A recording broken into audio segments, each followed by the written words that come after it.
Interrompemos esse podcast para perguntar: quem você quer ser? Designer, engenheira, pedagoga, administrador.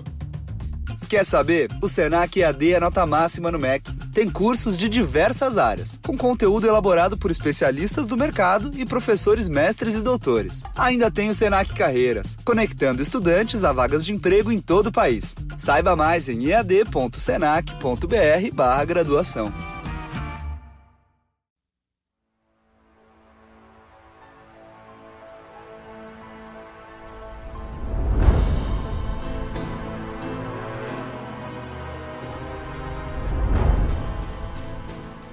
Welcome to Supernatural Circumstances, the podcast where we take you down the rabbit hole into the fantastic world of the strange, the paranormal, and the unknown. I'm Morgan Knudsen. And I am Mike Browne. It's time to dim the lights and settle in. Come along with us on this week's adventure. So we're talking with Brandon Alvis about the Kentucky Anomaly this week. Yeah. And a little bit about Brandon. He is the star and creator of the show Haunted Discoveries, so many people will recognize him, and he's been really dedicated to putting out factual information on TV, very similar to like what we do, which is really cool. Yeah, I really am looking forward to this conversation with him because I did a little bit of digging about the Kentucky Anomaly, and it looks like it's an actual geomagnetic feature there in Kentucky, in that area. So that's kind of fascinating, and all kinds of weird stuff happens there. So many weird things. It's such a hub of bizarre paranormal activity, and it reminds me of some of the stuff that actually happens in and around Alberta. Mm-hmm. There's these weird anomalies that seem to exist all over the world, and this Kentucky anomaly seems to be one of them. So I'm ready to dig in if you are. I certainly am. Here is Brandon and our conversation with him.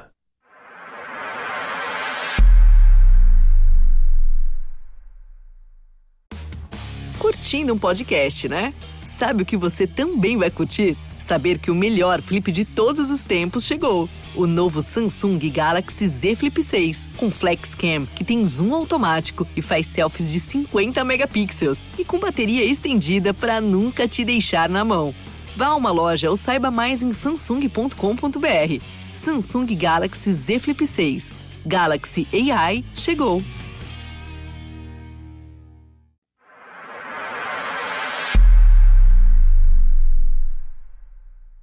Brandon, this is great to have you, and I'm really stoked about this topic because I feel like I might be able to at least either add some information or learn some information. I always learn when we're doing these shows, but one way or the other, I'm stoked about this. Thank you so much for coming to talk about the Kentucky Anomaly and the weirdness around this subject. Well, thanks for having me on. This is great. It's a very interesting subject that I've been looking into heavily the last 2 years. So it's been very eye-opening, that's for sure.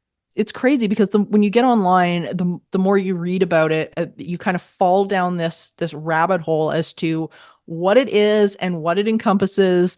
It's really quite something. So for people who don't know about this is almost like the Bermuda Triangle of the South a little bit. There's the Kentucky Anomaly is in Somerset, but it's a part of two other locations. Can you talk about this a little bit? Yeah, absolutely. So the Kentucky Anomaly is a phrase that was coined by a study done in the 1970s by NASA and MagSat that actually looked into a geomagnetic and gravitational anomaly that is affecting parts of Kentucky as well as parts of Tennessee. And it actually bleeds out a bit further. And over the years, there's been more satellite imagery and more studies done where you can actually see it bleeds out further than originally thought. But this geomagnetic anomaly, as well as gravitational anomaly, perfectly lines up with a lot of the ghost sightings and high strangeness in general in Kentucky and Tennessee. So there's something to it. There's something strange happening, and a lot of eyewitnesses and witnessers over the years have had amazing experiences within that area. This hits home for me a little bit because I'm up in, well, both Mike and I are in Canada. I'm in Alberta, he's in BC. And we have in Alberta something that is somewhat similar. So I'm excited to have this conversation, because I've had a lot of questions about this type of thing for a long time, and so many of the events that have happened in and around this area really mirror to me a lot of the things that have happened to me and some of my researchers here in Alberta. So this is exciting. What caught my attention too when I was looking at the map as to, where Somerset was and whatnot. This is actually somewhat close to Roanoke and the land between the lakes as well, I noticed. Yeah, absolutely. Not far. I mean, that portion of the country here in the States, a lot of people don't realize that at one time that was all considered Virginia, a lot of that area. Now it's individual states, but it's very close to a lot of famous places that have strange things that have happened over the span of hundreds of years. Yeah, and lots of history here too, like stories of famous people like Jesse James. There's a lot about the Underground Railroad, strange tunnel systems, all sorts of things. Like there's a lot of American history attached to this as well. It's it's the epicenter of the founding of the country in a lot of ways. And I mean, you have everything you can imagine. I mean, the Jesse James history, like you mentioned, the Underground Railroad, a lot of Civil War history, Revolutionary history. So it is a strange place all around, and it's been, an honor to come out here and investigate it. I'm originally from California. There's a lot of history there as well, but we're talking going back to mission period. But coming out here and experiencing all this variety of history, all this variety of paranormal activity has been definitely the paranormal journey of a lifetime, that's for sure. It's only 136 miles between the central region of Kentucky and Point Pleasant, Virginia, where the Mothman sightings took place. So, I mean, exactly. There's all kinds of crazy stuff going on. It is. I mean, people talk a lot.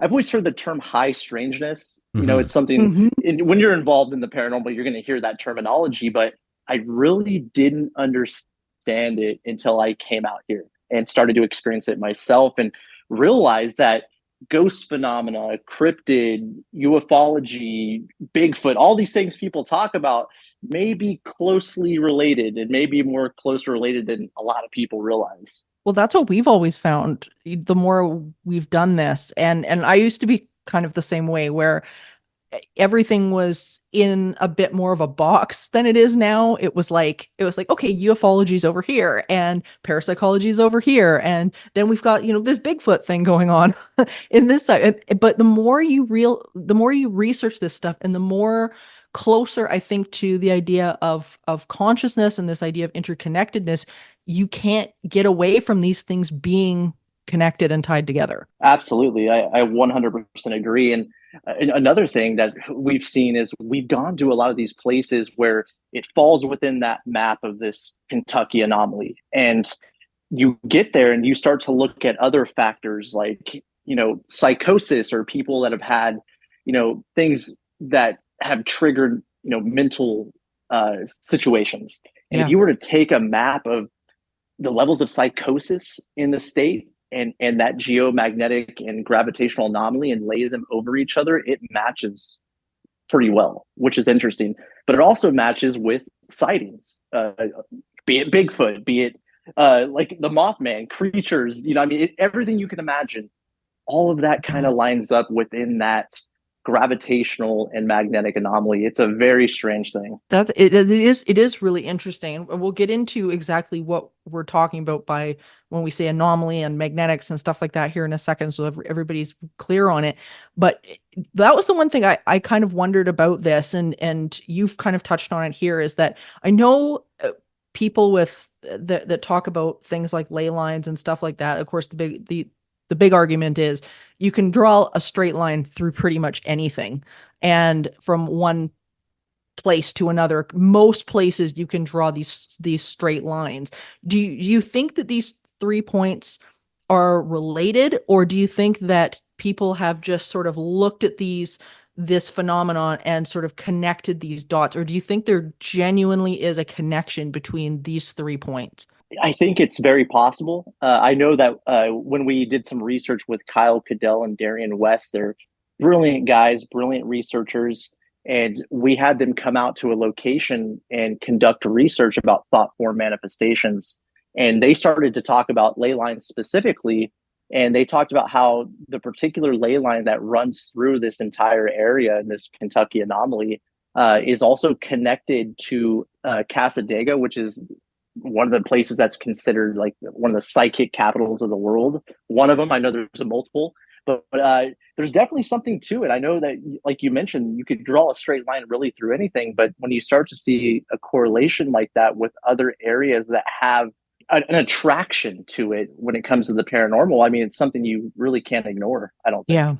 Yeah. No, it's so fascinating because I know, like, with the skeptics out there, that's often the argument that people get is well, I can draw a straight line through all these things. Is it, is this something that is just coincidence? I don't believe anything's coincidence. I think usually there's a reason for pretty much everything. But for you, you've got an interesting story with this, because this kind of started as a real estate venture for you, and then you ended up in Kentucky. How did you get onto this? Well, my good friend Kevin Oddie, someone I've known for many years. Him and I met back in Los Angeles 15 years ago, and we both have always been involved in the paranormal and always been fans of anything ghostly. And he moved out here to Kentucky, and I started to try and find a place to have as a research center, because I've been doing this with APRO since 2006, and I wanted to try and get as close to a lab-like setting or lab-like conditions as possible, and acquire a haunted place to monitor 24/7 all year round. And he started to tell me that Kentucky was a very unique place, and started to send me files about the Kentucky Anomaly, and started to show me data he's collected throughout the state. And so I came out here, and that's how this whole thing started, is trying to find a location, and let alone in a place that many consider the most haunted state in America. And we started this whole thing in a place that many consider the most haunted neighborhood in America, and with Old Louisville here in Kentucky. So it's been interesting. And I've been lucky enough to investigate in 49 states in the country. And I can say, in the last 2.5 years I've been doing research here, this place is definitely unlike any other state in the entire union. Oh, it's amazing. I would love to visit. It seems like it's just overflowing with, like, history and really strange things going on. So let's talk about some of the strange things that people are reporting here. Like, what is making these spots such hot spots? I mean, we've got, massive legends in these areas, like the Hopkinsville goblins and UFO sightings and whatnot. But the Goat Man, for that matter, what have people been reporting to you? Like, what stands out to you about these spots? A lot of what we do is in ghost research, right? But again, like I said, that all crosses over with a lot of these sightings. Sure. We've been down in Harlan, Kentucky recently, which is eastern Kentucky, in the coal fields, and they have crazy Bigfoot sightings out there. I know shows like Expedition Bigfoot have been out there, and other shows have been out there to try and look into the Bigfoot type phenomena out there. But a lot of creature sightings, and a lot of times those creature sightings coincide with ghost sightings. It almost seems like, and this is a word that gets thrown a lot from people I've talked to, it almost seems like there's some kind of interdimensional element related to it in some strange way. So you can think of a strange occurrence, from UFO sightings to Bigfoot to ghost sightings. They're happening most likely in almost every one of these small towns throughout the state, which is makes it a special place. Oh yeah, no, absolutely. So when you guys pull out the gear, pull out the equipment, obviously this is there's some sort of magnetic issue going on, which is what keeps being documented, these strange electromagnetic fields and things like this. What have you found in that regard? Are you guys getting just strange spikes in readings? Like, what's happening when you guys are out there? The biggest correlation we've seen is a trend between spikes and drops in barometric pressure correlating with photonic events and photons manifesting in said haunted places. And a lot of times we're seeing when we capture these photon events on the EMCCD camera that we're using, there are either sharp increases or decreases in the barometric pressure in a location, which makes it really interesting because you hear a lot when people have sightings of what they believe to be ghostly phenomena. You hear about ringing in the ears or pressure in the ears when things like this happen. Sure. And we're seeing a correlation between that. And we've been very lucky to bring on Dr. Harry Clore. He's the first person in history to receive 2 PhDs simultaneously. And he got those PhDs in gravitational and magnetic anomalies. And those were the start of his PhDs. And we brought him out, and we've been very lucky to throw him in the field with us and try and capture as much quantifiable data as possible. We're trying to use technology that's adapted from other technical industries and trying to find data and information that can be looked at by a third party. And we've had some very interesting results with it. Oh man, I bet. So what is his take on this? What does he think is causing this? I know there's a massive quartz vein underneath a lot of these areas. Like what conclusions is he coming to, or if any, at this point? Yeah, he hasn't really come to any conclusions. Recently, we were lucky enough to work with a professor at a Western Kentucky State University, who's a geologist. And we went down into some of the cave systems and tried to see if we could record this anomaly deeper in the earth. You know, all the quartz and limestone and calcite, and a lot of times that's all there to create the piezoelectric effect, if you think about it, right? And we've been down into these caves and really haven't been able to document extremely higher levels of what would be the natural magnetic field.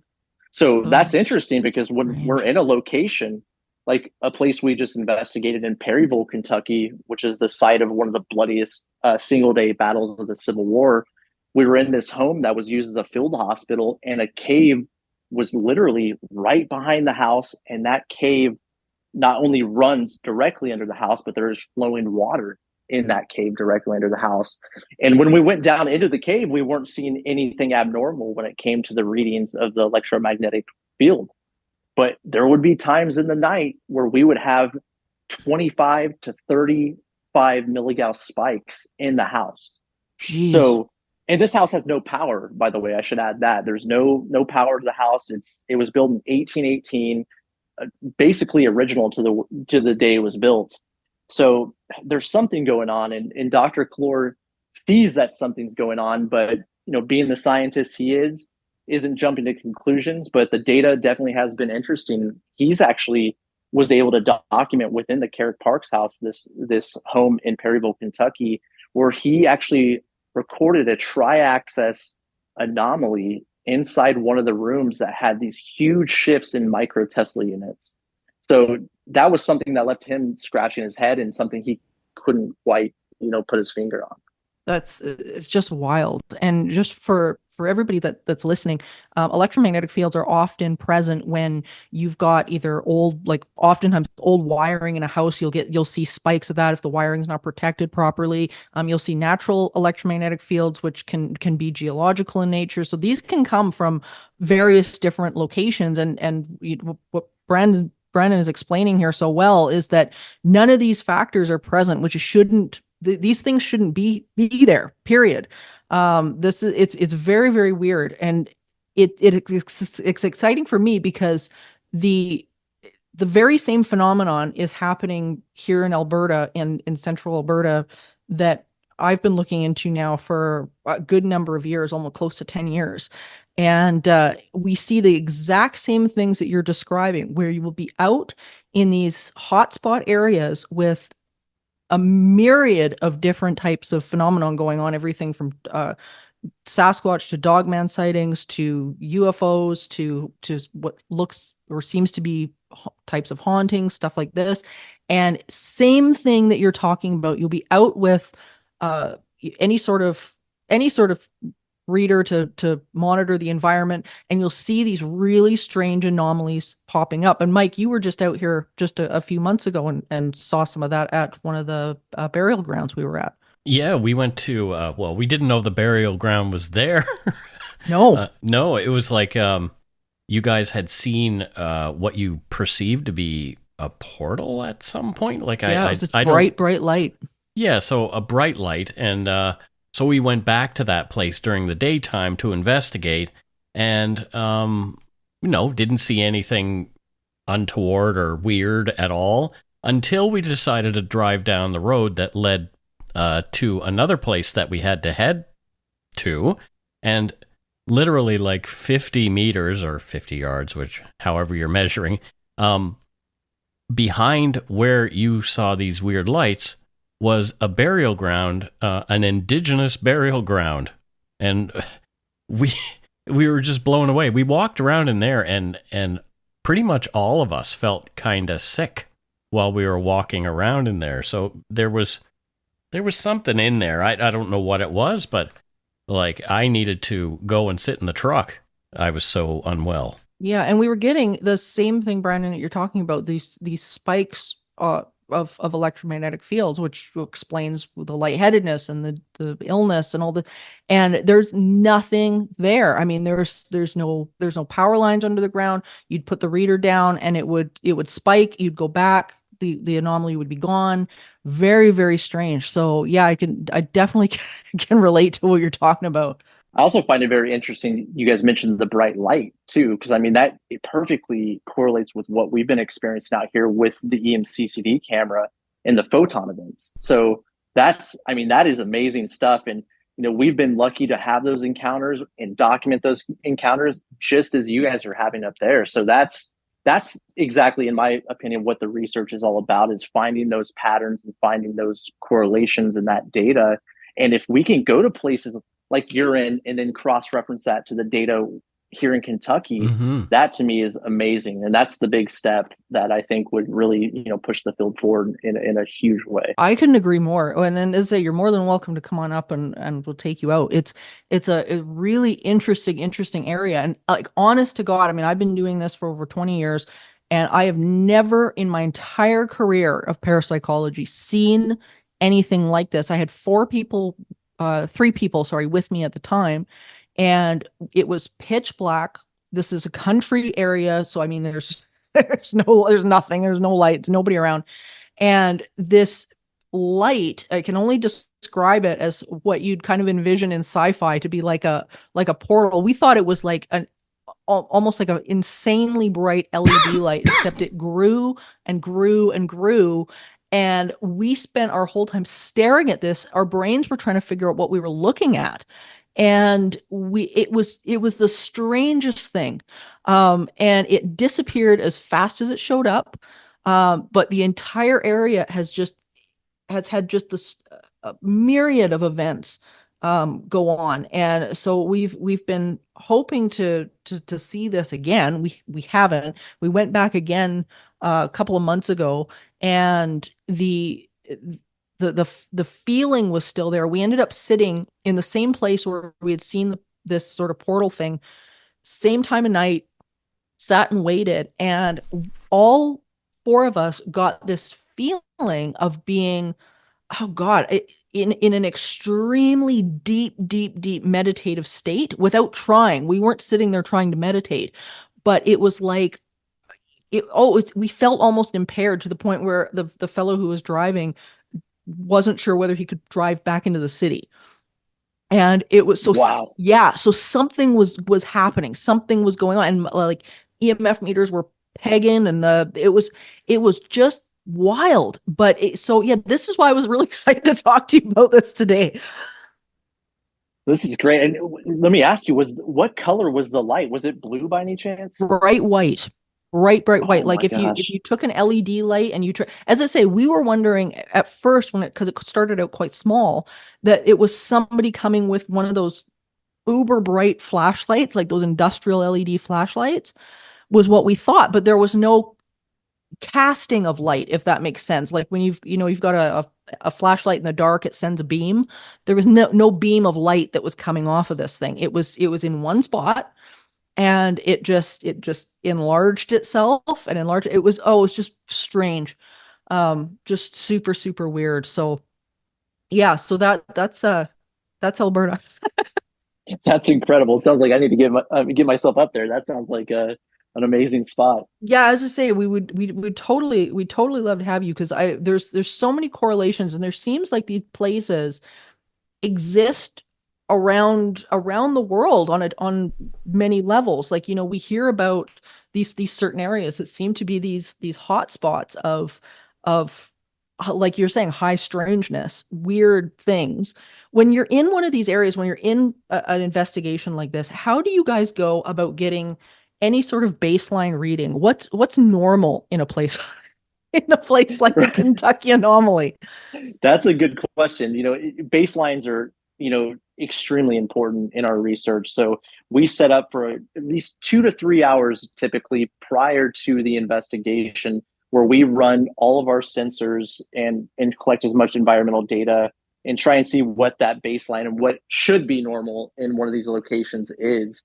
But again, it changes location to location. And one thing we've also noticed in the correlation of the certain activity that we've documented is that it seems that the homes with ghostly sightings and haunting activity always have a deep tie to a familial connection of some kind. And we've been very lucky to actually bring in living descendants of some of the families that lived in these places and have actually brought them into the environment.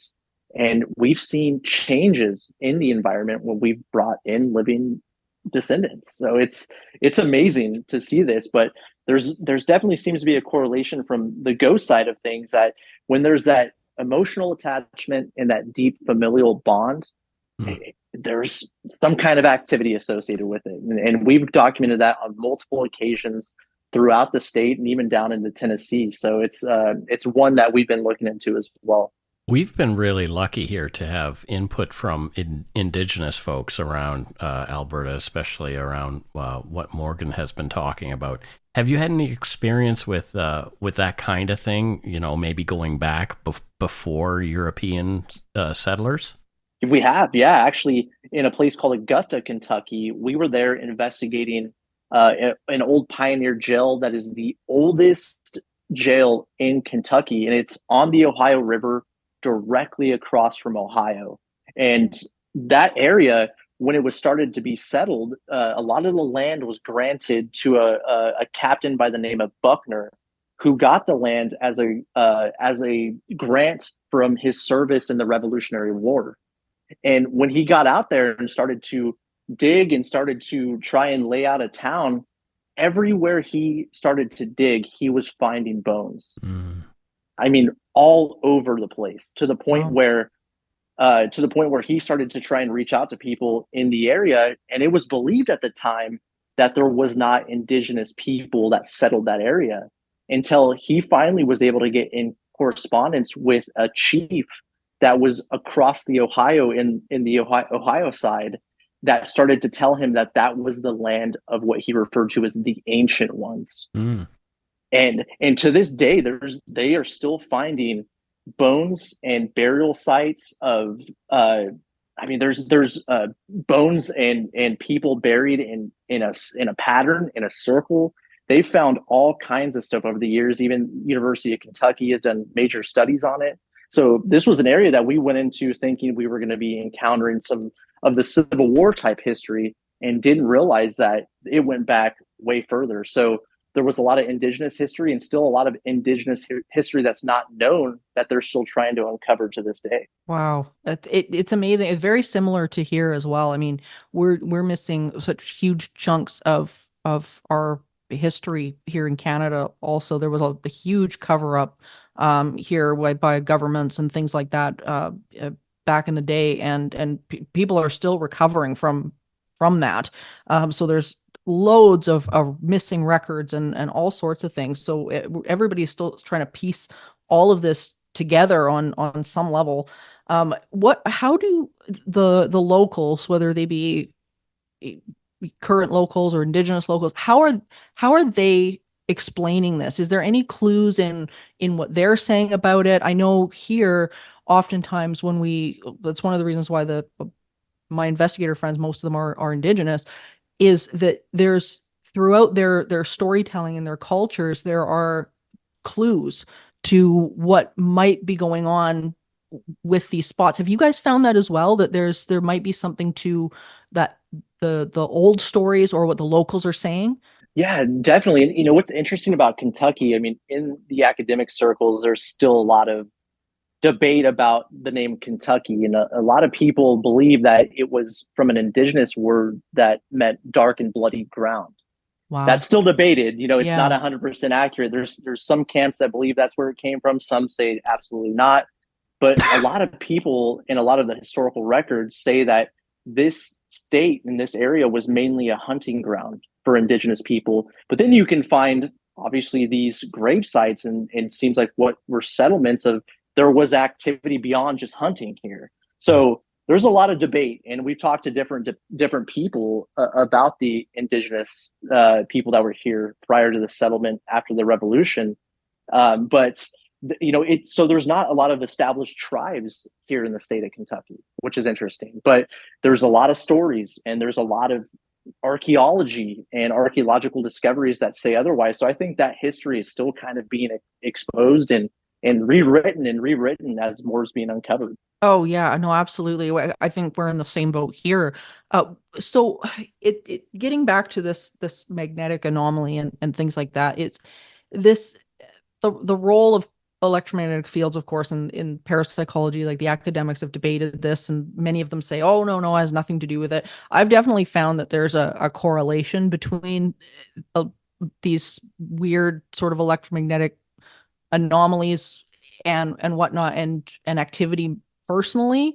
What do you think the role is of electromagnetic energy here? Because that, to me, I think has always been the big question that the skeptics have thrown out there. It's like, okay, well, you're getting these readings. Well, what does that mean? What does that have to do with the activity? And that's a hard question to answer, but I'm going to toss it out to you anyway and just see what you have to say. See what your take is on that. Just throw me in the fire. Yeah, no, Absolutely. no, it's great. No, it's funny because again, with our research, we have documented strange fluctuations in electromagnetic frequencies. We've Yeah. seen that, but we started noticing that there's a lot more pressure changes associated with these haunted sites from what we're seeing. So how EMF correlates to ghost energy, or how that's connected to ghostly phenomena, I'm not quite sure. But I do know that EMF and that energy associated with it, like we talked about earlier, it can affect people in big ways. And be that from a natural sense or maybe something that's anomalous that's happening. I think that it does go into the sense of you have to trust the experiencer and the person having these things. And if they're having these sensations, be that sensations of fear or not feeling well or whatever it may be, that could be correlated to the high levels of electromagnetic radiation, be that from a natural sense or something we can't quite explain. So there's a connection there somehow. What that connection is, I'm not sure. Just like with barometric pressure, we see these massive changes in these locations that aren't meant to happen. One of the devices we've been using a lot is a device that was actually given to us by the National Weather Service here in the States, and it's called a kestrel drop. And that device records pressure, temperature, wind speed, magnetic, and it has an actual like magnetic compass on it.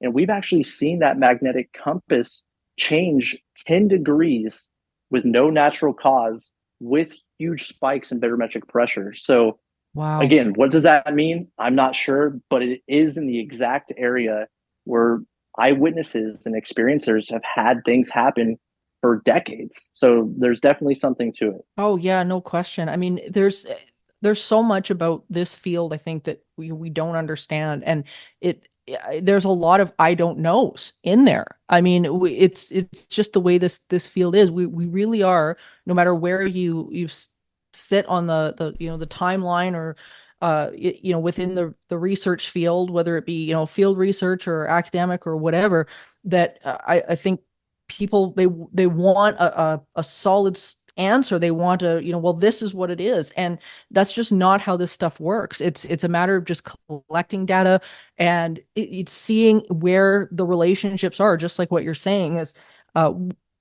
what can we pull together when we're experiencing this and we're looking at people's encounters and so on and so forth. What do you think is tying these phenomenon together? Because here we've got UFOs, we've got Sasquatch, we've got hauntings. Do you think that people are just experiencing a lot of these things and roping it together, or do you think this phenomenon is somehow interconnected? I think it could be interconnected. And, I've been doing this since 2006, active in the field. And I was always kind of like we talked about earlier, there's those like in the box type of thinking, Totally.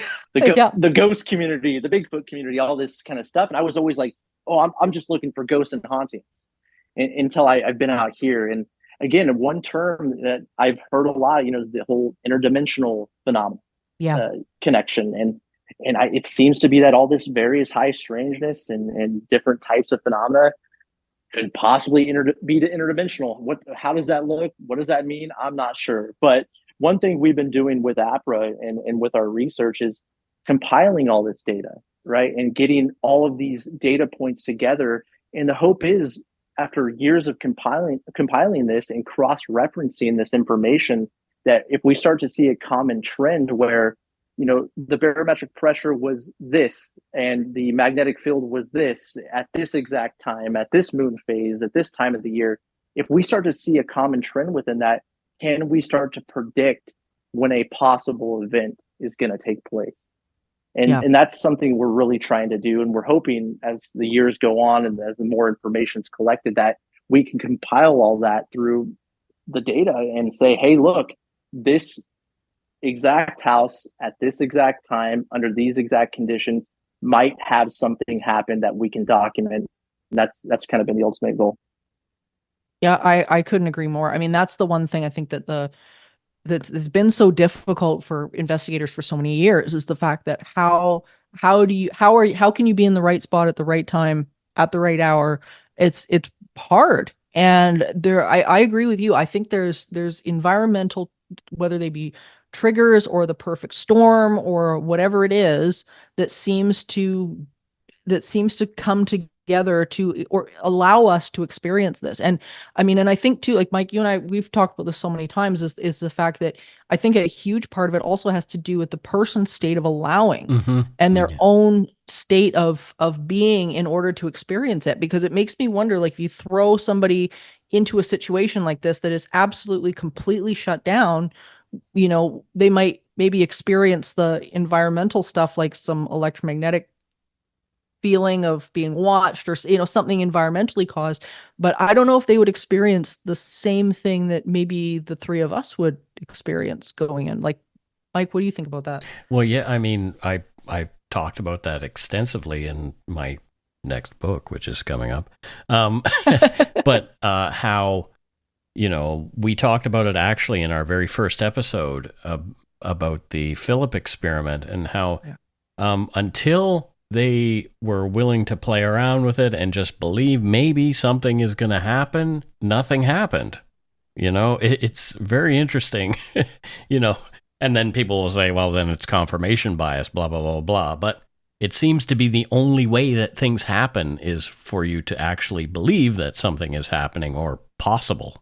Absolutely. And one thing that Dr. Clore always talks to us about a lot, and we've been very lucky to have him as a mentor when it comes to scientific collection of information and really trying to stick as close as we can to scientific methodology, is that, as we know, the observer affects the environment and the observer affects the experiment. So definitely the observer has a lot to do with the situation, the experiences, and the scenario.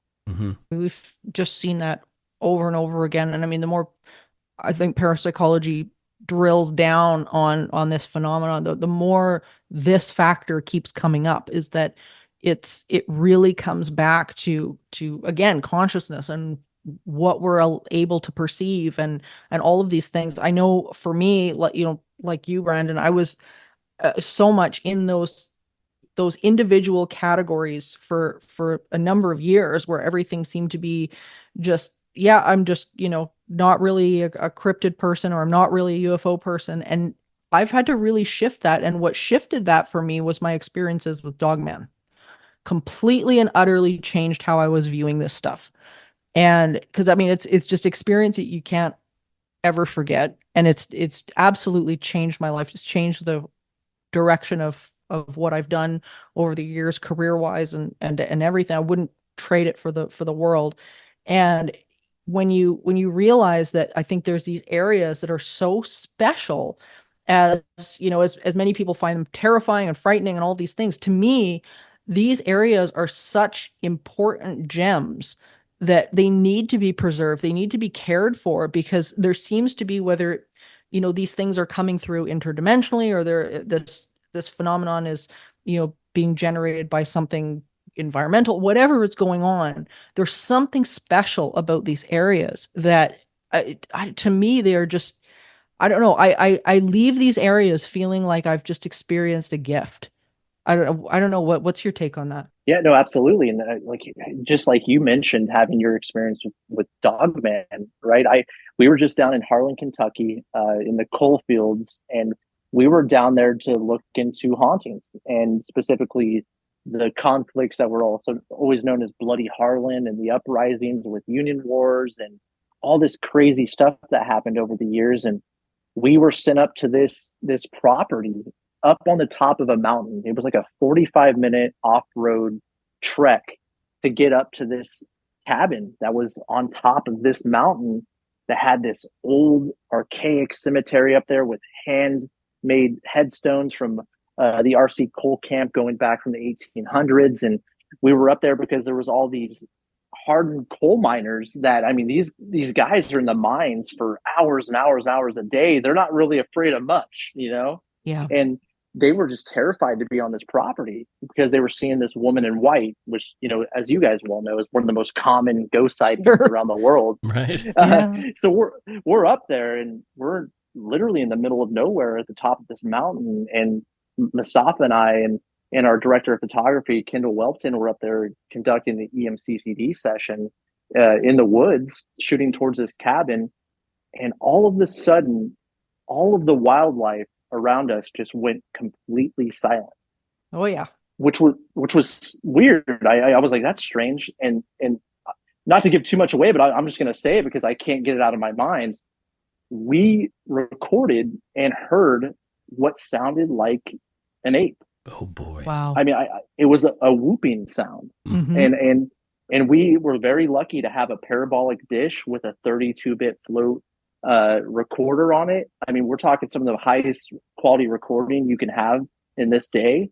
Yeah. And we perfectly documented with a great digital footprint the sound of what sounds like a primate in Harlan, Kentucky. Yeah, right. Which doesn't make any sense. And I'm up here looking, I thought I was here for the lady in white. Yeah. And all of a sudden I'm standing there, and I had a sense of fear come over me that I've never experienced in my life. I've never heard every aspect of wildlife sounds you can imagine just completely go silent. And what makes it even more strange is after this sound just rings through the mountains, and we hear this in real time, this massive Luna moth flies from the tree line and lands in front of us and just starts shaking on the ground. Which is, again, it was like I remember looking at Mustafa, and Mustafa's like, are we in some kind of like messed up Narnia? What is going on here? And lo and behold, I mean, I've been listening to that recording over and over and over and again, because we had such high quality recording happening with the 32-bit float. The spectrum analysis and the footprint on it is so clear that we can perfectly not only look at the frequencies on this, but match it to known wildlife in the area. Mm-hmm. And we have not been able to do so in any way, shape, or form.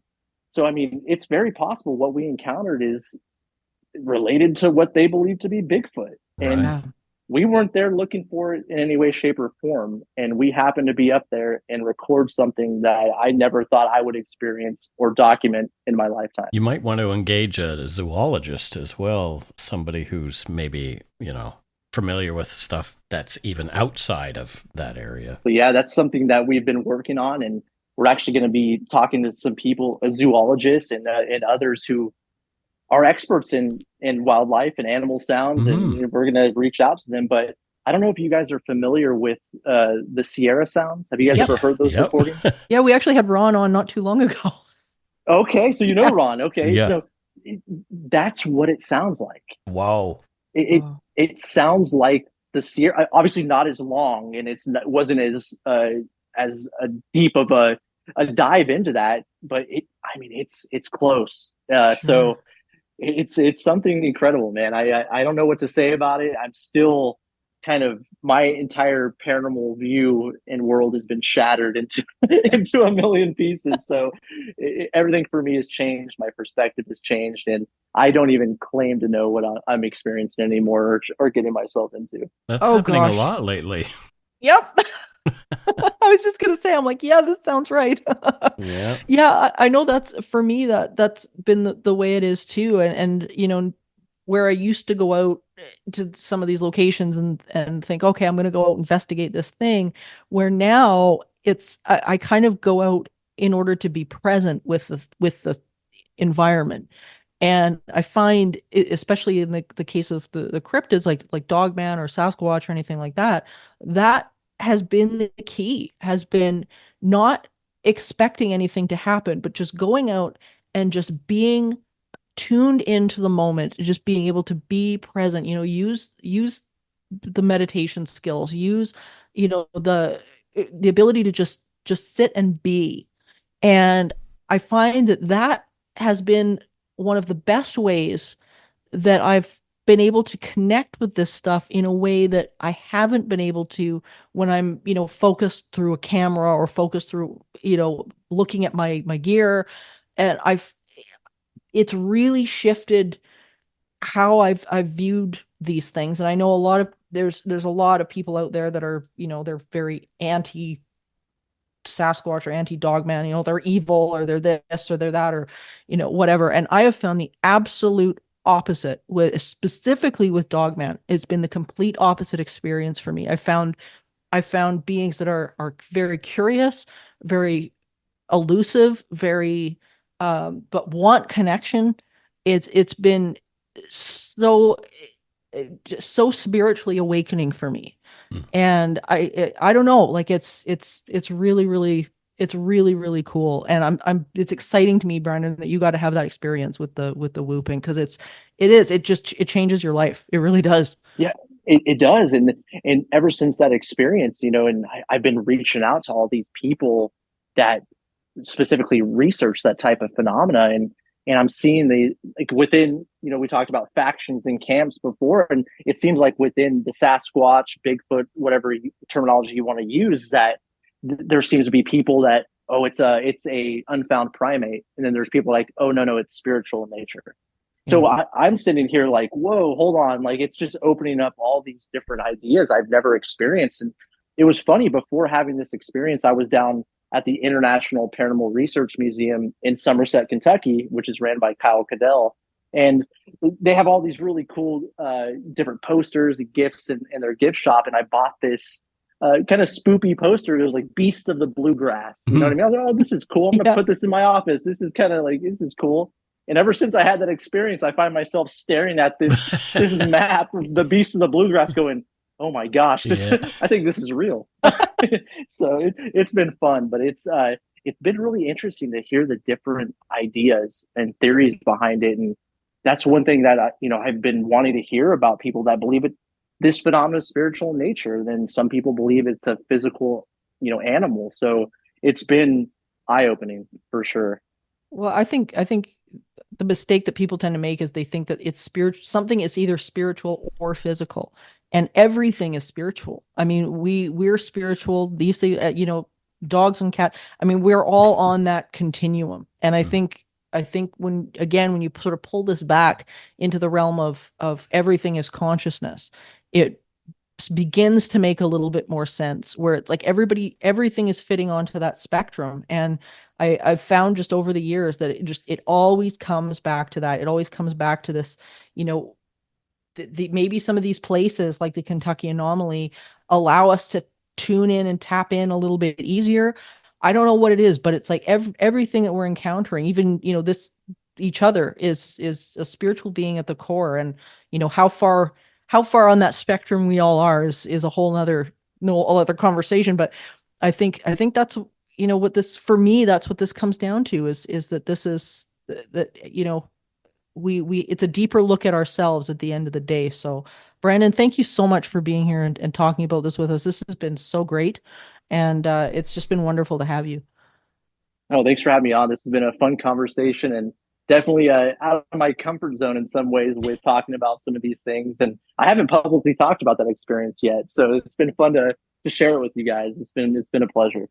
Thanks, Oh, Brandon. I'm so glad. Yeah, and you have to tell everybody where they can watch Haunted Discoveries, because this is a show done for investigators by investigators, and I think it's really brilliant. It's about time something like this has come up. So tell people where they can watch it, because it's a great show. Yeah, you can watch it currently on T&E in Canada, and that's airing the third season Fridays at 8 p.m. And then you can watch here in the US. You can watch in the UK, Ireland, New Zealand, and Australia on Haunt TV. So it's been fun. It's been exciting, and we're excited for the third season. Oh, totally. There was a marathon here of it just the other day, so it was pretty cool to see it on T&E. It was all day. It was one of my shows, Paranormal 911, and then Haunted Discoveries was right after it. It was really it was great to see it on there. Yeah, it was really, really cool. So Brandon, thank you so much, and we will do this again if you're willing to come back, and I extend an invite to you to Alberta. Absolutely, I'd love to. That sounds good. We'll make some plans at some point, and we'd love to have you. That'd be fantastic. I appreciate you guys having me on.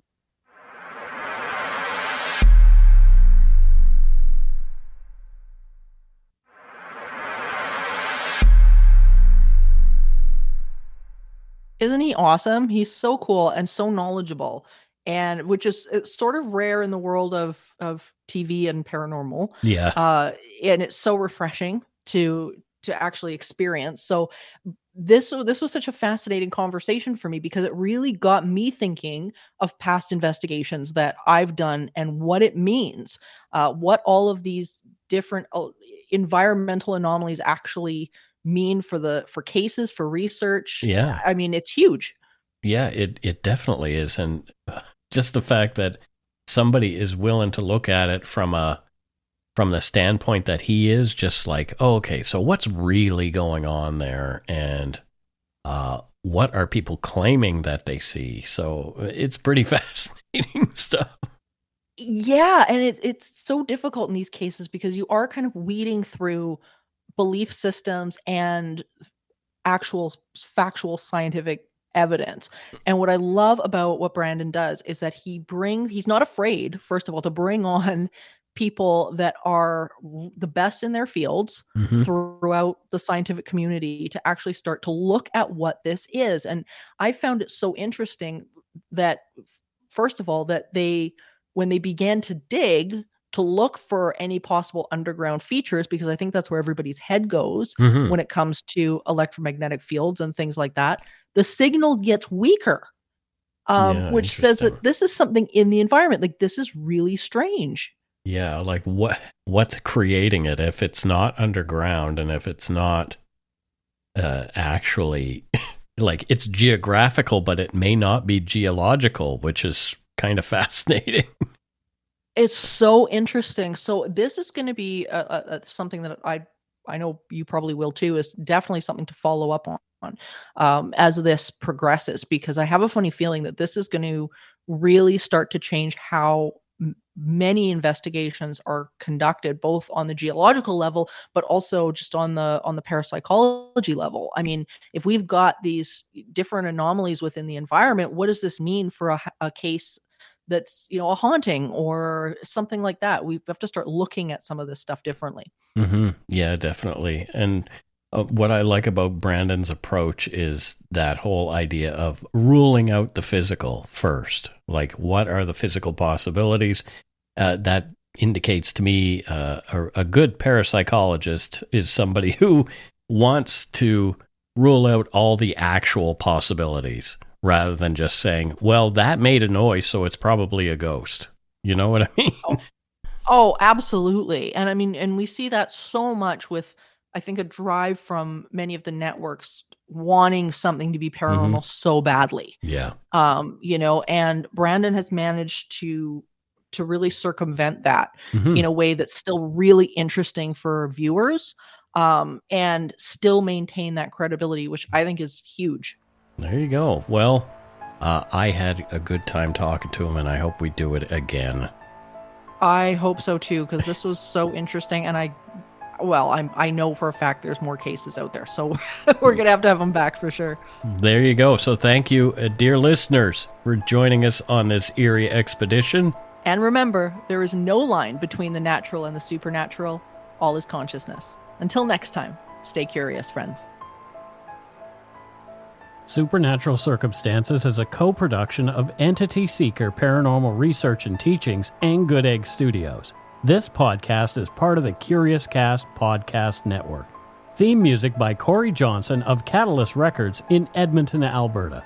You can learn more about Morgan Knudsen at entityseeker.ca and learn more about me, Mike Browne, and listen to my show, Dark Poutine, at darkpoutine.com. Feel free to email the show at supernaturalcircumstances@gmail.com.